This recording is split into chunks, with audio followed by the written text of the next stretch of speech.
What's up, my furniture freaks? Today I have a fun video for you. I tried something new, failed a couple times. I figured you guys could learn from my lessons. So I found this little nightstand on Facebook Marketplace. I removed the old veneer and I tried out a new design with my Cricut. And I'm excited because it opens the door for lots of possibilities.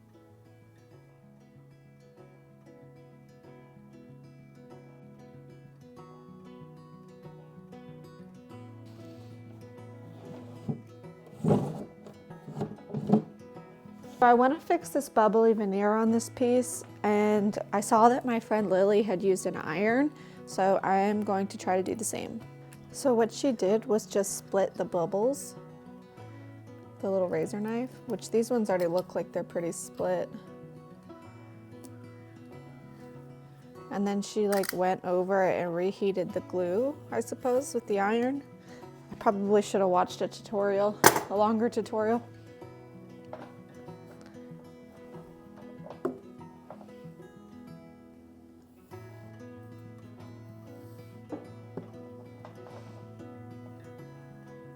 So I'm thinking actually that she damped it. I think it works best if it's damp.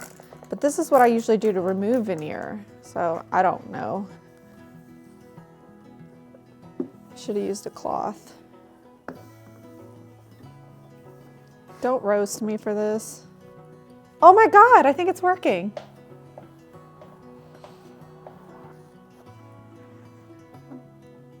There's still a little bit of a bubble. Here's where we're at. I don't know, I'm just gonna start sanding and see what happens. Again, I have no problem with painting this piece if it doesn't work out. So I always like to hook up my sander to a wet dry vacuum because it just keeps the dust down so much, and I don't want to be breathing in all these dust particles all the time.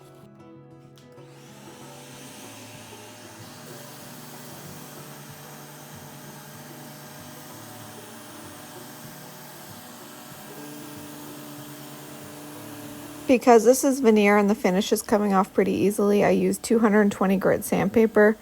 And you'll see I kind of lost my patience with the surf prep, so I decided to switch over to my random orbital sander.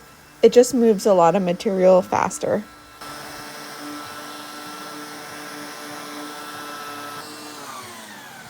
Once I finished sanding it down, I was actually shocked that you could not see the damage at all. So the iron definitely worked.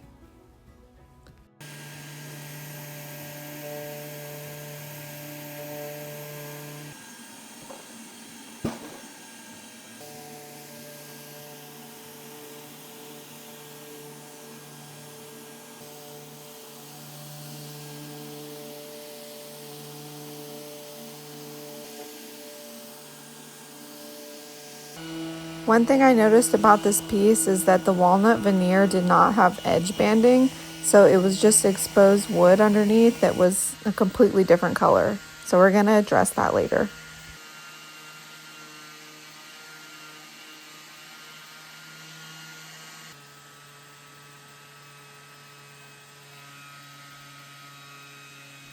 I intentionally chose a piece of furniture that only had one drawer on it because I had no idea how this veneer design was going to go, if it was going to be super easy or super difficult.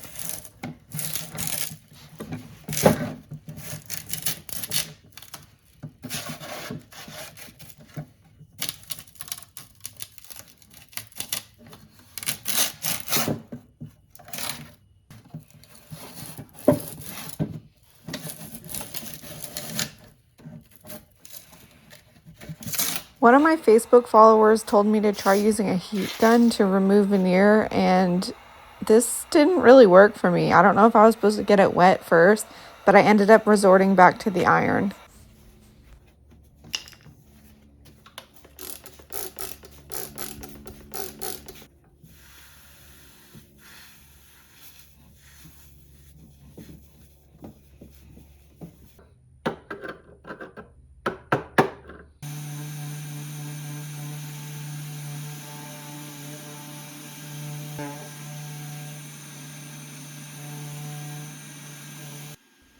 For all the curved surfaces, they were solid wood, so I grubbed my surf prep foam abrasive in a no, in a lower grit sandpaper so it would remove it faster.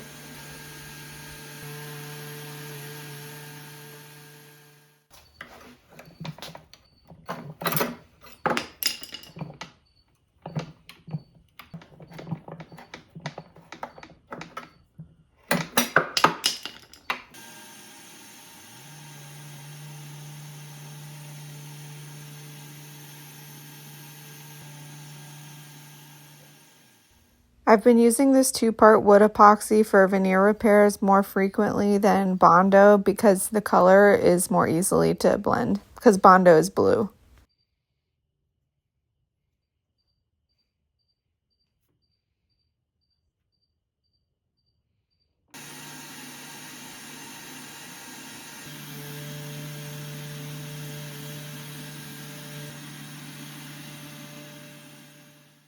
I hate hand sanding as much as the next person, but you do not want to skip this part before moving on to staining.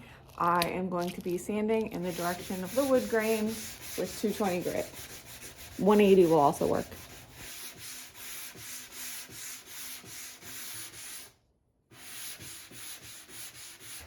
This is going to make sure that all of your scratch marks are in the same direction and your wood takes the stain really evenly. Since I'm using an oil-based stain, I'm going to clean off the dust with denatured alcohol or mineral spirits. If you use water, you're going to have to wait much longer to make sure it's all dissolved, all evaporated. Science.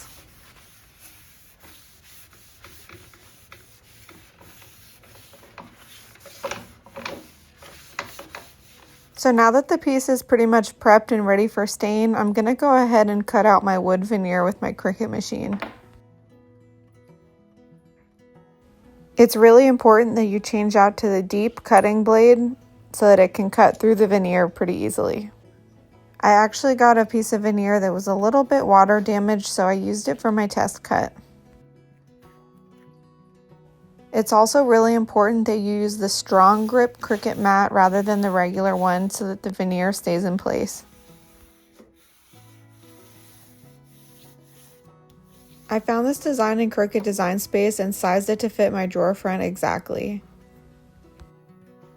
Cutting the veneer with the machine was actually the easiest part of this whole project for me. It was learning how to apply the veneer properly that I struggled with.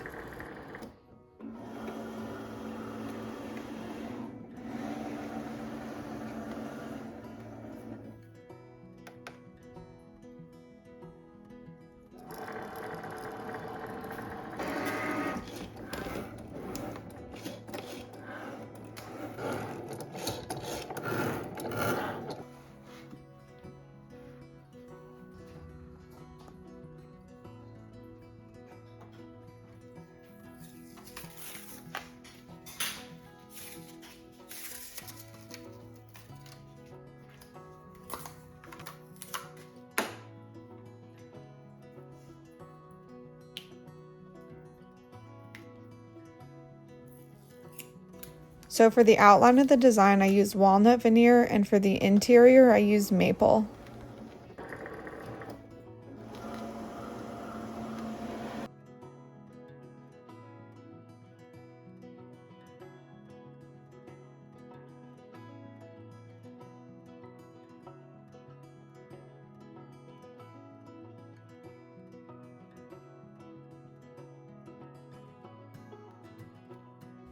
So this was another situation where I decided to just go with the flow instead of watching a tutorial first, and I thought it would be a good idea to glue on each piece individually.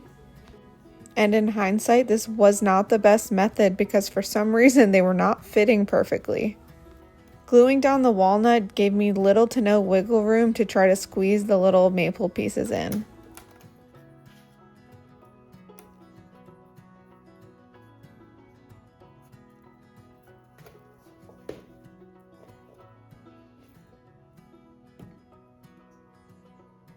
If anything starts to lift before I stain it, I'll probably use some super glue.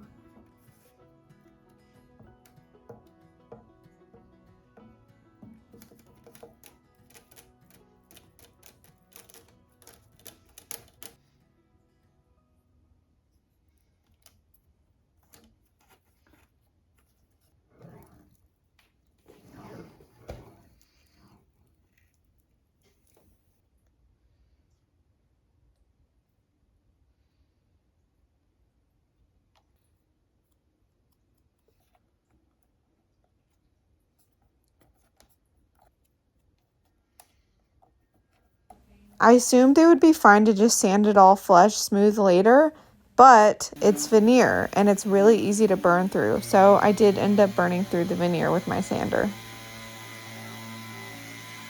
So after I humbled myself, I went and watched a tutorial on YouTube. How to apply veneer inlays the right way. Or I should say, the easier way. If you tape the design together before gluing it on, it's much easier, and then you can glue it together in one panel. This will make sure it's completely flush and you won't burn through the veneer when you're sanding it smooth.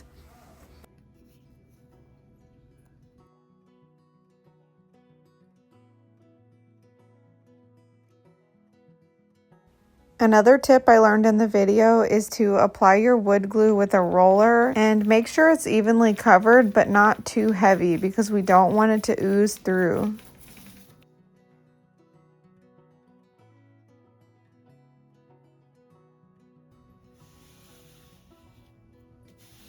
In an ideal situation, you would have a flat board to clamp this down, but of course I chose a curved drawer front. So I ended up using a bendy piece of MDF to clamp it down.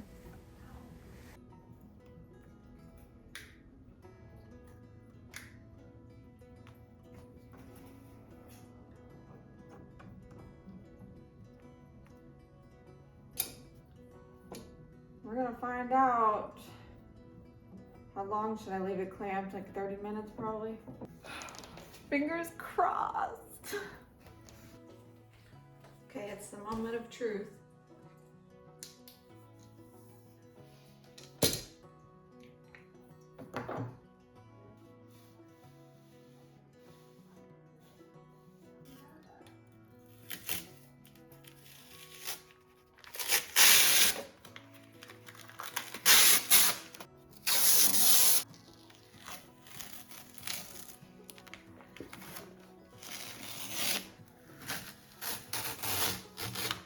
Wow, this is a million times better than last time.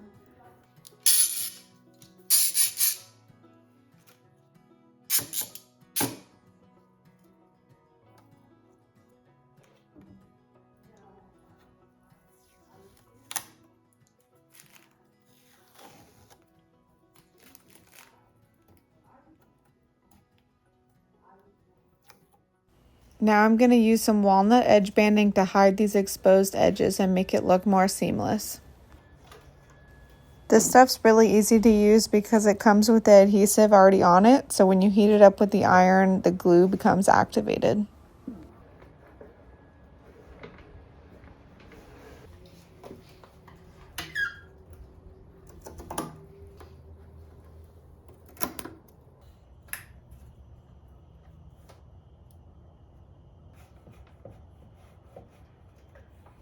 For the body of this nightstand, I used a wood conditioner and then an oil-based dark walnut stain.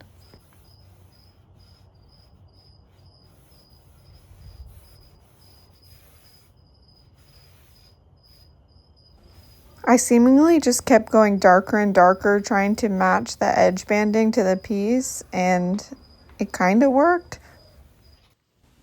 But there was still the trim and the legs that were this completely different color of wood, so I decided to use the same color and a gel stain on it. Gel stain sits on the surface, whereas regular oil stain penetrates the surface, so this is what's going to make the difference. Essentially, I'm using it as a toner, but I did order some toner to actually try for my next project.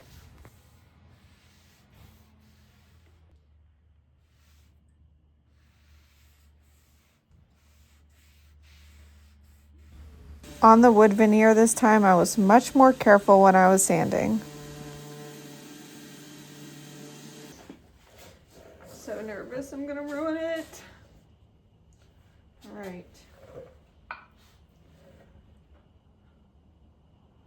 Wood conditioner, here we go.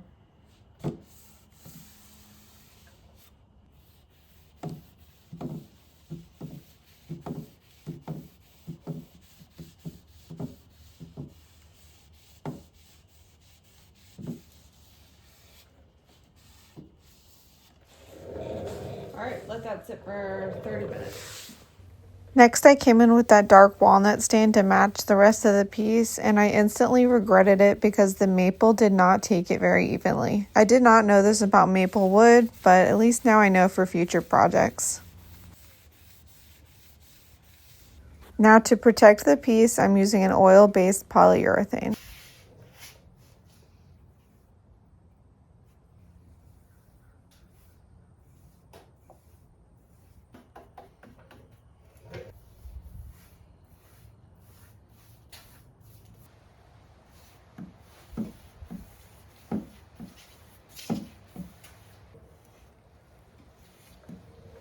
After the first coat of poly, I used a furniture marker to disguise all of these little damages that I had filled in. And then once that was dry, I went in with 2 more coats of the poly.